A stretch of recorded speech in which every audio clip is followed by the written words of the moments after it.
Indiana Republican Senator Dan Coates has decided not to run for re-election next year.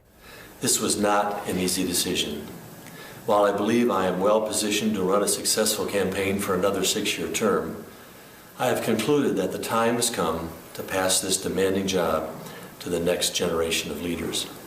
So that announcement today, the question tonight, who could run to take his place? Eyewitness political reporter Kevin Rader joins us live here in studio with some of the names that might be topping the list. And so, Kevin, I know a lot of names have been thrown out today. Let's just start with on the Republican side. And let's just start with some of them. This list could get long. There are some interesting names out there. Let's toss out first 5th District Congresswoman Susan Brooks, an interesting option for Republicans who could curb the Democrat allegation of the war on women.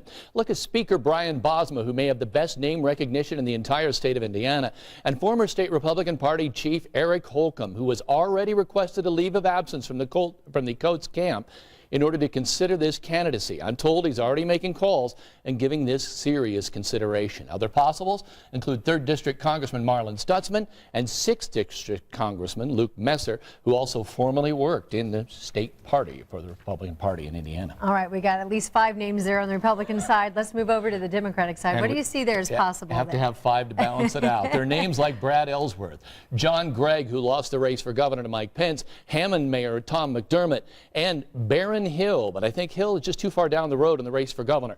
But there is one other name to consider. The man with $10 million in the bank, and the man the Clintons would want to run to help carry Indiana and help get Democrats back in the majority in the Senate, Evan Bayh. He's a close friend of the Clintons who might consider it a personal favor and ask him to do it. But consider this, Bayh would thin the herd on the GOP side dramatically, because who wants to give up a sure seat in the House to run against him? And remember, Coates left the Senate when Bayh stepped in to stem the Democratic tide. Then Bayh stepped aside when the GOP tide was on the rise. And then Coates came back. Now, is it Bayh's turn again? Oh, this is just starting to get good. And think about one other thing. Some of these Republicans might very well take a pass on this one and say, you know what, I'd rather challenge Joe Donnelly in 2018 rather than face Evan Bayh. This is going to get good. Well, was the announcement today from Coates a surprise to you or not?